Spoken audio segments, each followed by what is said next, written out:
The Zilithian research station shook violently as another blast hit its outer hull. Sparks flew from broken control panels, and the lights flickered on and off like dying stars.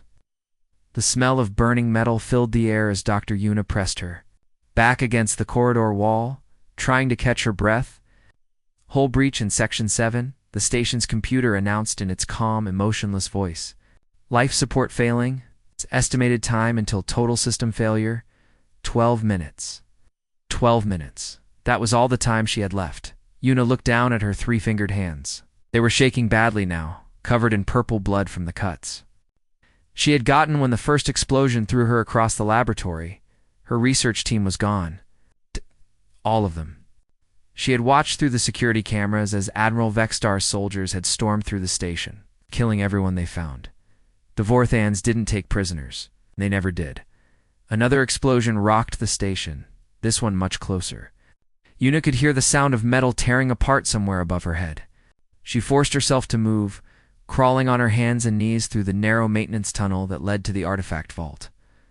The vault was their most secure room, built to survive even a direct hit from a plasma cannon.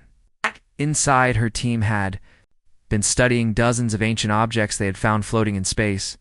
Most were useless junk from long-dead civilizations. But one item was different. One item that had scared her team so much they had almost thrown it back into space. It was a small black box, covered in strange symbols. The symbols were human writing, though none of them could read it at first. It had taken months of work, with the Galactic translation computers, to figure out what it said. Emergency Beacon Terran Defense Force authorized personnel only. Yuna's supervisor had wanted to destroy it immediately. Nothing good ever comes from human military equipment. He had said, those Deathworlders left that thing behind for a reason, but Yuna had convinced him to let them study it. Humans were rare in this part of the galaxy. Most aliens had never even seen one. The stories about them were wild and impossible to believe. Some said humans could survive in the vacuum of space. Others claimed they could eat poison and laugh about it. Everyone agreed on one thing, though: you never wanted to make a human angry. Now, as Yuna crawled through the burning station, she realized their supervisor had been right. Nothing good came from human military equipment. Oh. But sometimes, when everything else was lost, it took 3 tries before her shaking. Fingers could hold still long enough for the system to read her palm print. The heavy door slid open with a soft hiss. The human beacon sat on a metal table in the center of the room, looking innocent and harmless. It was smaller than her fist, made of some kind of black material that seemed to absorb light. The symbols on its surface glowed with a faint red light, like tiny drops of blood. Hull breach in Section 12, the computer announced. Life support failing. Estimated time until total system failure, 8 minutes. Yuna picked up the beacon with trembling hands. She had studied the activation sequence dozens of times, but now her mind felt blank with fear. What were the steps again? Press the top symbol first, then hold it while pressing the 2 side symbols. Outside the vault, she could hear the sound of boots on metal. The Vorthans had boarded the station, were coming for her. She pressed the top symbol. The beacon grew warm in her hands, and more symbols began to glow. This was it, the point of no return. The stories about humans were probably just stories, right? It couldn't really be as dangerous as everyone said. Another explosion, much closer this time. The vault door was starting to bend inward from the heat and pressure. 30 seconds, it would fail completely. Yuna held down the side symbols and spoke into the beacon in her clearest voice. This is Dr. Yuna of the Zilithian Deep Space Research Station. We are under attack by Vorthan Imperial forces. Our station is destroyed. My team is dead. Humans needed. Coordinates attached. Will compensate generously. The beacon pulsed once with bright red light, then went dark and silent. For a moment, nothing happened. Had it worked? Had the message gone out? Or was the beacon broken after floating in space for so long? Then the vault door exploded inward, and Vorthon soldiers in black armor poured into the room. Admiral Vextar himself stepped through the smoking doorway, his 4 eyes glowing with satisfaction. The famous Dr. Yuna, he said in his deep, rumbling voice. Your research into human artifacts ends today. Yuna clutched the dead beacon to her chest. You're making a mistake, she whispered. You don't know what you've done, Admiral Vexstar laughed. A sound like grinding metal. I know exactly what I've done. I've eliminated another nest of alien scientists before they could cause trouble. For the Empire, your precious humans are thousands of light years away, assuming they even still exist. The station's hull finally gave way completely. Air rushed out into space, and the lights went out forever. Dr. Yuna closed her eyes as the cold of space began to freeze her blood. But far away, at the very edge of known space, something had heard her call. Captain Minho sat in his command chair. Aboard the UES Retribution, watching the stars drift slowly past the view screen, it was peaceful out here in the empty space between galaxies. No wars, no politics. Just the quiet work of mapping new star systems and cataloging unknown planets. His communications officer, a young woman named Dami, looked up from her console with a confused expression. Captain, I'm picking up an old emergency signal. It's using Terran Defense Force protocols. Minho frowned. That's impossible. The TDF was disbanded 50 years ago. I know, sir. The signal is definitely authentic, and it's coming from inside Vorthan space. The bridge fell silent. Everyone knew about the Vorthans. Vorthans were the galaxy's bullies, conquering and destroying everything in their path. But they had always been careful to avoid human territory. I'll play the message, Minho said quietly. Doctor. Yuna's voice filled the bridge, weak and frightened but still determined. When she finished speaking, the bridge stayed silent for a long moment. Finally, Minho stood up. Set course for the Zilithian system. Maximum speed. Sir, his first officer said carefully. That's deep inside Vorthan space. War. Captain Minho looked at the star chart showing the location of the destroyed research station. Somewhere out there, a scientist had died calling for help. Someone who had trusted humans enough to use their own military beacon to ask for aid. They killed researchers, he said softly. They killed people who were trying to learn and grow and make the galaxy a better place. He turned to face his crew, and they saw something in his eyes that made them all sit up straighter. Send a message to Fleet Command. Tell them we're going to collect some overdue debts. 3 days had passed since Dr. Yuna's desperate message reached the edge of space. 3 days of furious preparation as human. Fleets across the galaxy received their orders and began moving toward Vorthan territory.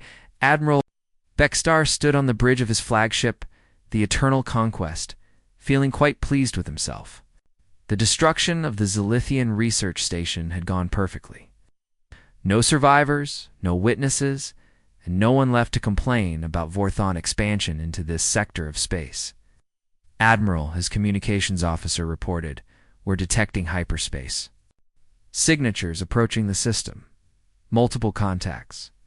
How many ships? Scanning now, sir? Initial count shows, Vexstar demanded, finally turning to face his officer. The young Vorthan's face had gone pale, his 4 eyes wide with disbelief. Sir, I'm reading. 200 ships? All of them are massive. Bigger than our dreadnoughts? Vexstar felt a cold chill run down his spine, but he forced himself to remain calm. 200 ships was impossible. No alien race in this part of the galaxy had that kind of fleet strength. It had to be some kind of sensor malfunction. Check your equipment, he ordered. Run a full diagnostic on the long-range scanners. But even as he spoke, the first ships began emerging from hyperspace. They appeared like ghosts materializing from the void, their hulls dark and angular, covered in weapons that looked nothing like the smooth, curved designs most aliens preferred. Diagnostics complete, Admiral, the communications officer whispered. All systems functioning normally. 200 ships confirmed. Vexstar stared at the tactical display as more and more contacts appeared. Each ship was easily twice the size of his largest dreadnought, and they moved with a coordination that spoke of years of training and experience. Whoever these aliens were, they were professionals. Send a warning transmission, he ordered. Tell them they are entering Vorthon. Space without permission. Demand they identify themselves. The response came back almost immediately, broadcast on all frequencies with crystal clear audio quality. This is Captain Minho of the United Earth ship Retribution. It's commanding the 7th Terran Expeditionary Fleet. You are ordered to stand down immediately and prepare to be boarded. The bridge fell silent. Every Vorthan officer turned to stare at their admiral with expressions of pure terror. Humans. They were facing humans. Admiral Vexstar had heard the stories, of course. Every military officer in the galaxy had. Humans were supposed to be monsters from a death world. Creatures so violent and unpredictable that most civilized species avoided them entirely. But those were just stories, weren't they? Exaggerations? Meant to scare children. Sir, his tactical officer said in a shaking voice. What are your orders? Vexstar looked at the display showing 200 human warships arranged in perfect battle formation. Even if the stories were only half true, his fleet of 30 ships wouldn't stand a chance against those numbers. But backing down wasn't an option either. He was a Vorthan admiral, heir to an empire that had conquered half the galaxy. He couldn't show weakness in front of alien scum, even if those aliens happened to be humans. All ships, battle positions, he commanded. We are the Vorthon Imperial.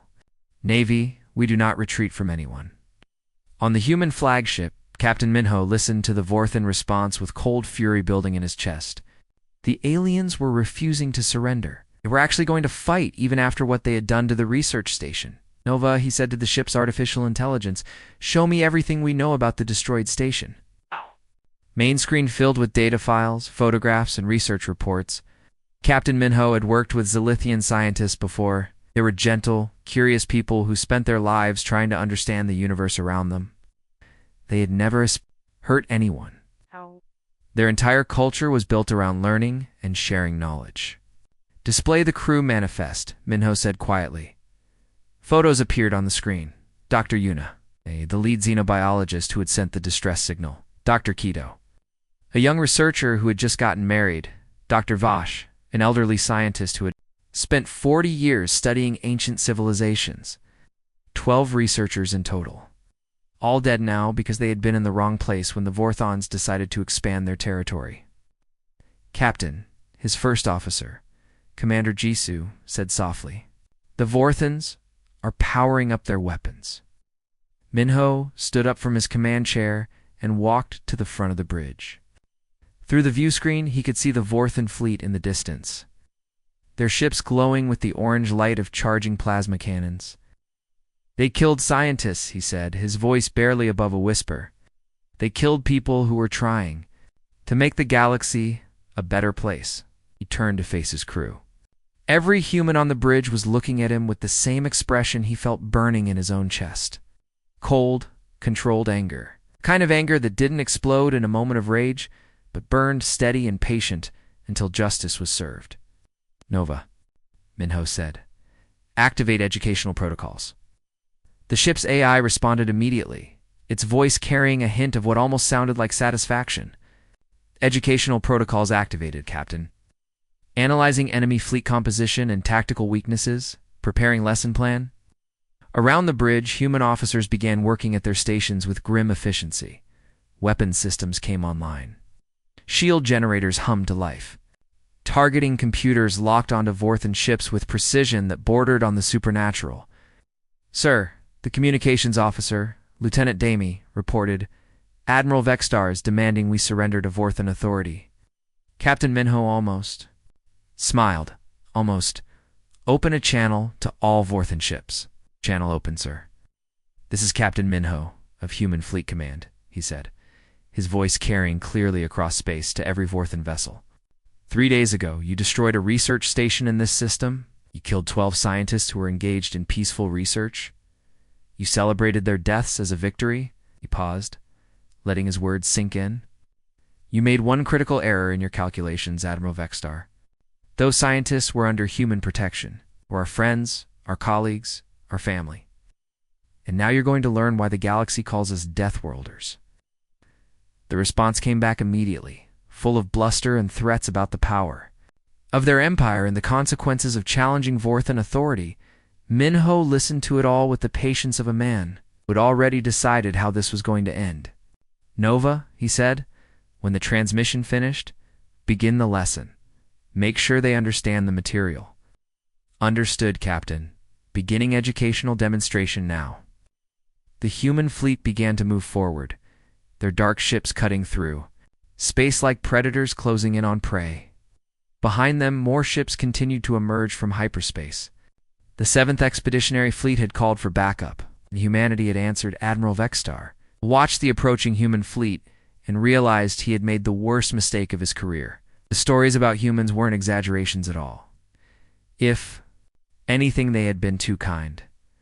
The first shots came from the Vorthons, just as Captain Minho had expected. Admiral Vexstar's flagship fired a massive plasma blast that would have vaporized most alien vessels in a single hit. The orange beam of superheated energy streaked across space toward the human fleet. It never reached its target, Commander. Juon's fighter squadron had already launched from the carrier Indomitable, and her pilots moved like they were dancing to music only they could hear. The lead fighters released a cloud of metallic chaff that absorbed the plasma blast completely, turning the deadly weapon into nothing more than a light show. Fascinating, Nova's voice echoed across the human fleet's communication channels. Vorthan plasma technology appears to be approximately 50 years behind current human defensive capabilities. Admiral Vexstar stared at his tactical display in disbelief. His most powerful weapon had been neutralized as easily as swatting a fly. "Fire all batteries," he screamed. "Destroy them." The entire Vorthan fleet opened fire at once. Hundreds of plasma beams, particle cannons, and missile salvos streaked toward the human ships in a display of firepower that should have ended the battle in seconds. Instead, the humans did something that made every Vorthan officer question their understanding of physics. They dodged, not the clumsy, predictable evasive maneuvers that most species used in space combat.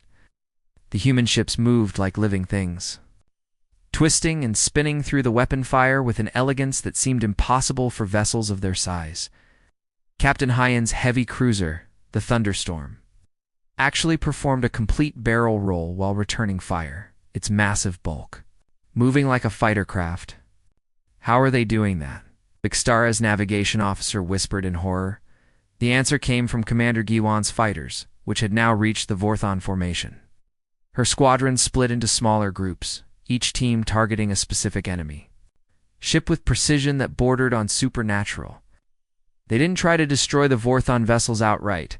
Instead, they began cutting them apart piece by piece. The first target was the dreadnought Eternal Victory. Guan's fighters swarmed around the massive ship like insects, their small energy weapons carving through armor plating with surgical precision. They didn't hit the engines or the main hull. Instead, they targeted the weapon systems with accuracy.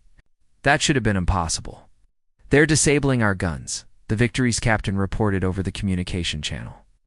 "Somehow they know exactly where our weapon power conduits are located." "That's impossible," Admiral Vexstar replied. "Our ship designs are classified military secrets." But even as he spoke, he watched more of his ships lose their weapons one by one. The human fighters moved through his formation like they had detailed blueprints of every Vorthan vessel, targeting weak points that the Vorthans themselves had forgotten existed. Meanwhile, Captain Hyen's heavy cruisers had reached the main battle line. These ships were different from the nimble fighters. They moved with the slow, inevitable force of avalanches, their massive hulls bristling with weapons that fired in perfect coordination. The Thunderstorm engaged the dreadnought Crushing Fist in what should have been an even match. Both ships were roughly the same size. Both carried similar amounts of armor and firepower. The difference was in how they used their weapons. The Crushing Fist fired in the traditional Vorthan pattern. Massive energy blasts designed to overwhelm enemy shields through sheer power.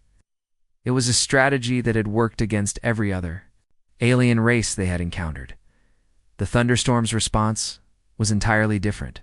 Instead of trying to match the Vorthan ship's firepower, Captain Hyen's gunners targeted specific sections of the enemy hull with smaller, more precise shots. Within minutes, the Crushing Fist found itself unable to maneuver as its steering thrusters were systematically destroyed. Then its shield generators went offline as human weapons found and exploited tiny gaps in its armor. "Sir," The Crushing Fists engineering officer reported they're not trying to destroy us. They're taking us apart system by system. Admiral Vexstar could see the same thing happening throughout his fleet. The humans weren't engaging in a traditional battle at all. They were conducting some kind of surgical operation, disabling Vorthan ships without actually destroying them. Why aren't they finishing us off? He demanded. The answer came from Captain Minho himself, his voice broadcasting across all frequencies with crystal clarity. This is Captain Minho of the Terran fleet.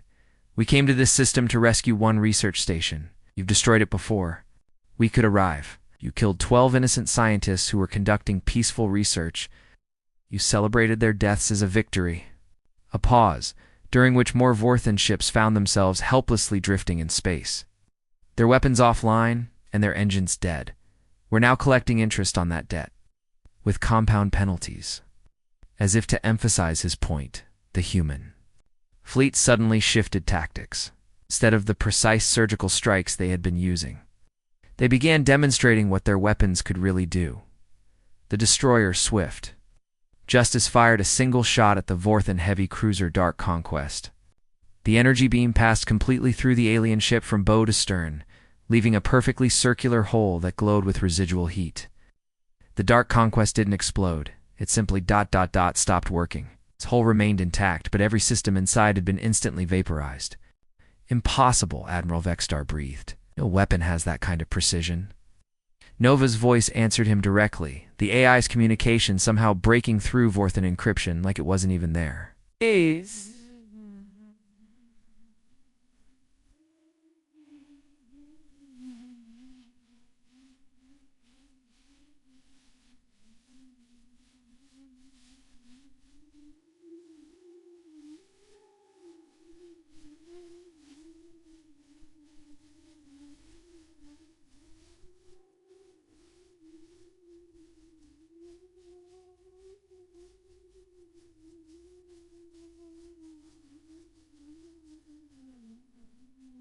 what? Why would you want to remember my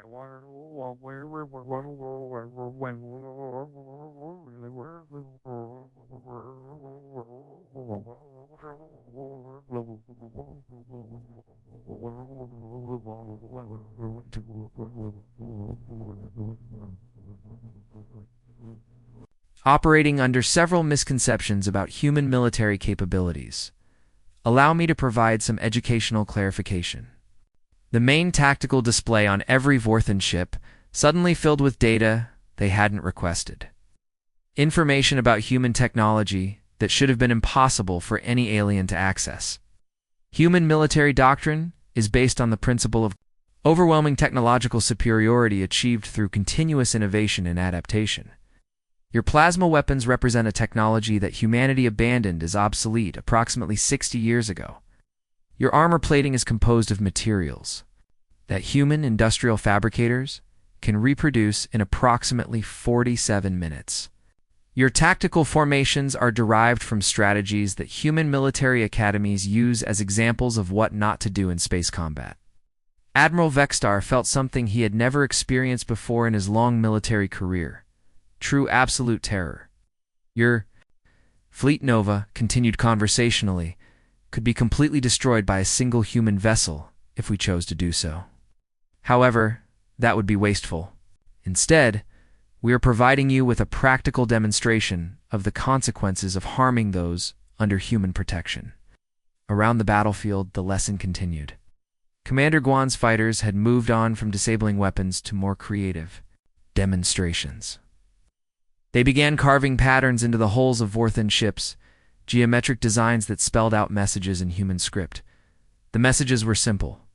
Remember the researchers. Captain Hyan's cruisers had taken a different approach. They were carefully disassembling the largest Vorthon dreadnoughts, piece by piece, using tractor beams to remove armor plating and expose the internal systems. It was like watching a master craftsman take apart a delicate clock, each component removed with perfect precision.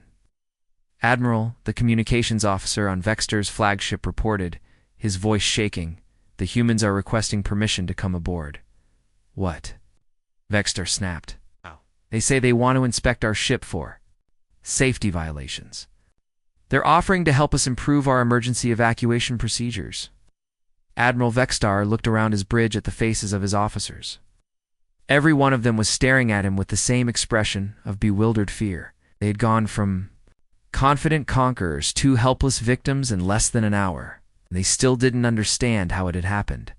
The human fleet hung in space around them like a pack of predators that had decided not to kill their prey just yet. Their dark ships moved with casual grace, their weapons still glowing with readiness, their crews probably laughing at how easy this had been. "Sir," his tactical officer whispered, "what are your orders?" Admiral Vexstar looked at the tactical. "Display one more time. 30 Vorthan ships, all of them disabled or destroyed. 200 human ships, all of them undamaged and still ready for battle." For the first time in his career, Admiral Vexstar did something that went against every instinct he had developed in 40 years of military service. He surrendered. News of the battle at Zilithian spread across the galaxy faster than light itself. Within hours, every major news network was broadcasting footage of the impossible things they had witnessed. The images were so unbelievable that many viewers thought they were watching science fiction movies. On the Galactic News Network, Zephyrin stared at his teleprompter in disbelief before looking directly into the camera. "We're receiving reports from the Zilithian system that may be difficult to believe. Human forces have not only defeated a Vorthan fleet, but have done so in ways that challenge our understanding of what living beings can survive." The first video showed Lieutenant Sora leading a boarding party onto a disabled Vorthan cruiser. What made the footage remarkable wasn't the boarding itself, but where it was taking place. The Vorthan ship's hull had been breached in multiple places, venting its atmosphere into space. Any normal species would have needed full environmental suits and life support systems. The humans were wearing nothing but light armor and breathing masks. "Look at this," Sora said to her team, her voice clear over the radio despite the fact that she was standing in hard vacuum. "The Vorthans built their emergency bulkheads out of compressed steel. That's not going to stop a hull breach." She reached out with her bare hand and touched the metal bulkhead. The temperature in space was nearly absolute zero, cold enough to freeze most liquids solid in seconds. Lieutenant Sora's hand should have been destroyed instantly by frostbite. Instead, she knocked on the metal like she was testing the quality of construction work. "We'll need to teach them proper emergency procedures," she told her team. "This design wouldn't pass safety inspection on any human station." The camera operator, a brave Zilithian journalist who had managed to get aboard one of the human ships, zoomed in on Sora's exposed hand. Her skin was slightly red from the cold, but otherwise completely normal. She was treating the deadly vacuum of space like a mildly chilly day. The second video was even more disturbing. It showed human engineers working to repair a damaged Vorthan ship. The problem was that the ship's reactor was leaking radiation at levels that would kill most species. In minutes, the humans had set up a small table next to the reactor and were eating lunch. "Pass the sandwiches, would you?" asked Chief Engineer Bomi, not even looking up from the radiation detector she was calibrating. The device was screaming warnings about dangerous exposure levels. "Sure thing," replied Technician Woojin, handing over a wrapped sandwich while standing directly next to a reactor that was pumping out enough radiation to sterilize a small moon. "Hey, do you think this reading's normal for a Vorthane reactor, or are they running it too hot?" Bomi took a bite of her sandwich and glanced at the reactor core, which was glowing with an eerie blue light. "Too hot, definitely. Look at these containment protocols." She pulled out a datapad and showed it to her colleague. "They're running the reaction at temperatures that would melt our backup systems." "Should we tell them?" Woojin asked. "Oh, absolutely. Can't have them blowing themselves up. With their own equipment? That would be embarrassing." The third video showed something that made alien military experts across the galaxy question everything they thought they knew about warfare. Captain Daon's assault team was breaching the bridge of a Vorthan dreadnought. The defending Vorthans had sealed themselves behind blast doors designed to withstand direct hits from plasma cannons. The humans didn't use explosives or heavy weapons to get through the doors. Instead, Captain Daon simply grabbed the edge of the blast door with his bare hands and pulled the door.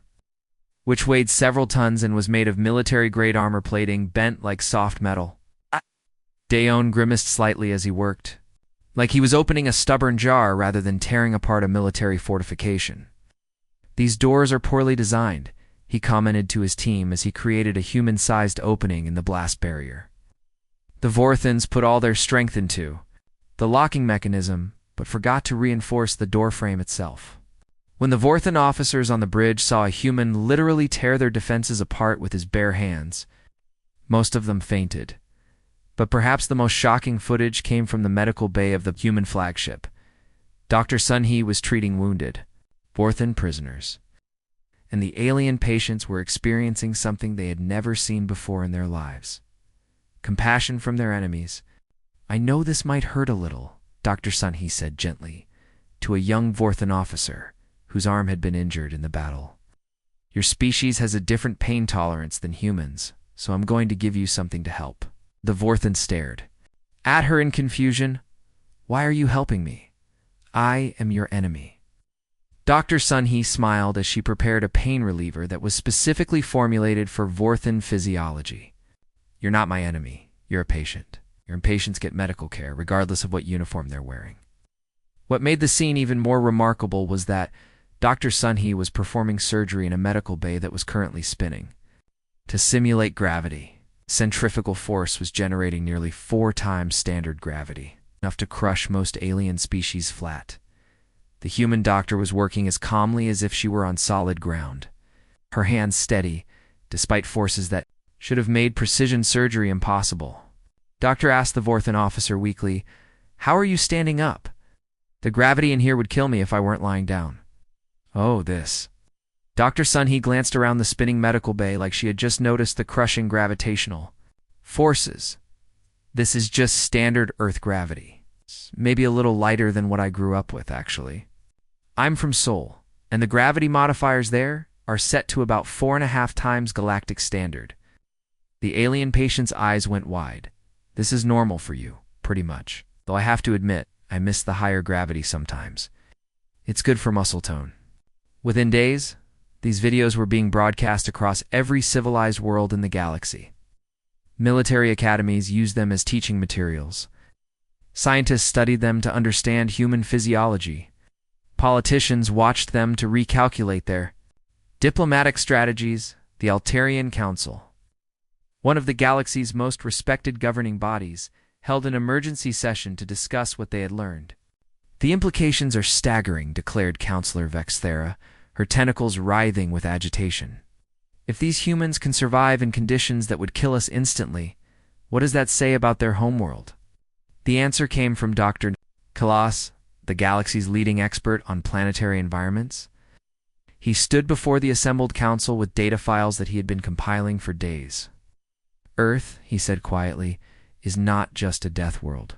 It's the death world. The planet that produced these creatures has weather patterns that would strip the atmosphere from most inhabited worlds, gravitational forces that would crush our cities, radiation levels that would sterilize our crops. Somehow, impossibly, life didn't just survive there. It thrived." He activated a holographic display showing Earth's surface. The assembled counselors gasped at what they saw. It's massive storms that could swallow entire continents, mountain ranges that scraped the edge of space, oceans so deep that the pressure at the bottom would compress solid metal into liquid. "But here's what terrifies me," Dr. Kellis continued. "According to human records, Earth is actually getting more habitable. They've been terraforming their own planet for centuries, making it safer and more comfortable. What we're seeing in these videos, these impossible feats of survival and strength, this is humans operating in conditions that they consider mild compared to their natural environment." The council chamber fell silent as the implications sank in. "You're saying, Counselor," Vexthera whispered, "that the humans we're seeing are not operating at their full capabilities?" Dr. Kellis nodded grimly. "According to the data, most of the human military personnel in these videos are what they call void adapted. They've spent years in the relatively gentle environment of space.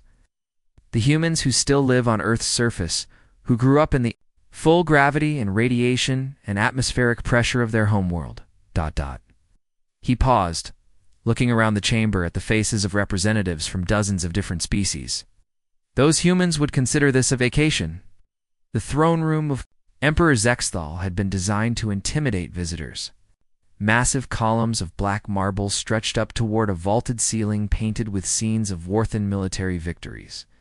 The floor was polished to mirror brightness, reflecting the light from crystal chandeliers that had been crafted from the compressed bones of conquered enemies. Now, all of that intimidating grandeur seemed meaningless.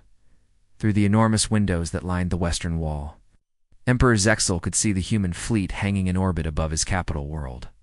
200 dark ships blocked out the stars, their hulls bristling with weapons that had already proven capable of tearing apart. Vorthan dreadnoughts like paper toys. The Emperor sat on his throne, but his usual confident posture had crumbled. His forearms hung limply at his sides, and his multiple eyes were focused not on the approaching human delegation, but on the reports that kept streaming in from across his empire. The news was uniformly terrible, Admiral. Vextar's fleet had been completely destroyed or captured. 3 more Vorthan battle groups that had moved to intercept the humans had suffered the same fate. The humans weren't just winning these battles, they were making them look easy. But perhaps worst of all were the videos that were now spreading across the galactic communication networks. Videos showing human soldiers treating the vacuum of space like a minor inconvenience. Videos of human engineers eating lunch next to radiation sources that would kill Vorthans in minutes. Videos of human doctors showing more compassion to Vorthan prisoners than the Vorthans had ever shown to their own people. The Emperor had ruled through fear for 30 years. His empire had expanded across dozens of star systems because other species were terrified of Vorthan military might. Now, suddenly, the galaxy was seeing that there was something much more frightening than Vorthan warriors. There were humans. The massive doors to the throne room opened with a soft hiss, and Captain Minho walked in alone. No guards, no weapons, no protective equipment. It's just a single human in a simple military uniform, walking calmly across the polished floor like he owned the place. Emperor Zexthal had been expecting someone larger, more imposing. The humans in the videos had seemed like giants, tearing apart starships with their bare hands and laughing at conditions that would kill other species. Captain Minho looked almost disappointingly normal until the Emperor looked into his eyes. There was something there that made Zexal's blood run cold. Not anger, exactly. Not hatred. Something much worse. The patient, calculating gaze of someone who had already decided how this conversation was going to end. "Your Imperial Majesty," Captain Minho said, his voice carrying clearly across the vast throne room. He didn't bow or show any of the respect that other alien dignitaries usually offered. He simply stood at the bottom of the throne platform and looked up at the Emperor like he was examining an interesting museum exhibit. Captain Minho Zexthal managed to say, his voice sounding much weaker than he had intended. "I welcome you to my capital." "Thank you," Minho replied politely. "Though I should mention that we're not here for a social visit." The Emperor nodded quickly. "Of course. I assume you're here to discuss terms for my surrender." "Actually, no." Minho's response was so unexpected that Zexal blinked all 4 of his eyes in confusion. "No. We're not here to accept your surrender, Your Majesty. We're here to discuss the terms of your rehabilitation." Zexal felt his heart skip several beats. In all his years of conquest and warfare, he had never heard a victor use that word for rehabilitation. It suggested something far more disturbing than simple conquest or destruction. It suggested that the humans planned to keep him alive. "I don't understand," the Emperor said weakly. Captain Minho walked up the steps to the throne platform, moving with the casual confidence of someone who knew that no force in the room could stop him if he chose to be violent. When he reached the top, he didn't try to claim the throne for himself. Instead, he sat down on the steps beside it, like he was settling in for a friendly conversation. "Your Imperial Majesty," he said, 3 weeks ago your forces destroyed a research station in the Zilithian system. 12 scientists died in that attack. They were conducting peaceful research into ancient civilizations. They had never harmed anyone in their lives. Zexthal nodded quickly. "Yes, I received the reports. It was a strategic necessity. You understand. The research station was in territory that my empire needed to secure. I see. Minho's voice remained perfectly calm. And tell me, when you received those reports, how did you feel about the destruction of those 12 lives? The Emperor paused, confused by the question. How did I feel? It was a military victory. Felt satisfied that our objectives had been achieved. You felt satisfied, Minho repeated slowly. 12 innocent people died, and you felt satisfied. Something in the human's tone made the Emperor realize he had given the wrong answer, but he wasn't sure what the right answer should have been. Captain, he said carefully, I am willing to discuss compensation for the destroyed station. Vorthan Empire can pay reparations if that would be acceptable? Minho smiled, but it wasn't a pleasant expression. Oh, you're absolutely going to pay reparations, Your Majesty, but money isn't going to be sufficient for what you've done. Emperor felt cold dread creeping up his spine. What do you want? Captain Minho stood up and began walking around the throne room, examining the decorations and artwork like a tourist visiting a museum. You're going to rebuild that research station. You're going to make it bigger and better than it was before. You're going to establish a permanent fund to support xenobiological research throughout this sector of the galaxy. Zextal nodded quickly. Those terms were harsh but not unreasonable. Of course, Captain. Anything else? Yes. Minho stopped in front of a large painting that showed Vorthon warriors standing triumphant over the bodies of conquered enemies. You're going to submit to human oversight for the next 100 years. The words hit the Emperor like a physical blow.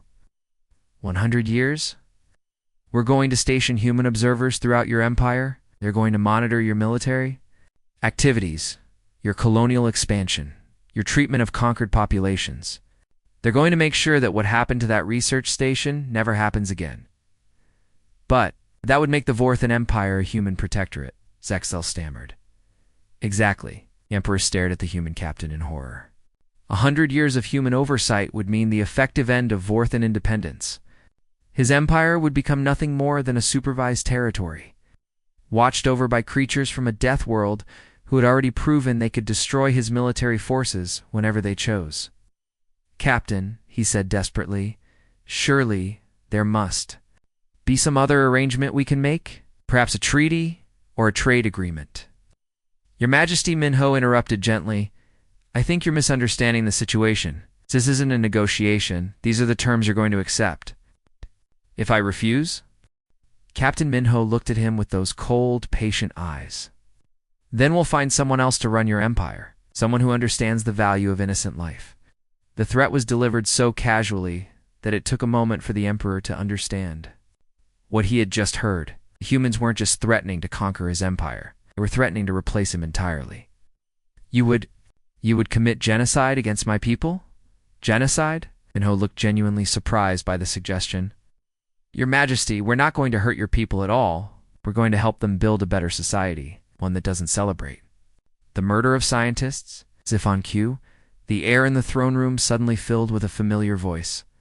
Nova, the human artificial intelligence, spoke directly into the room without using any visible communication device.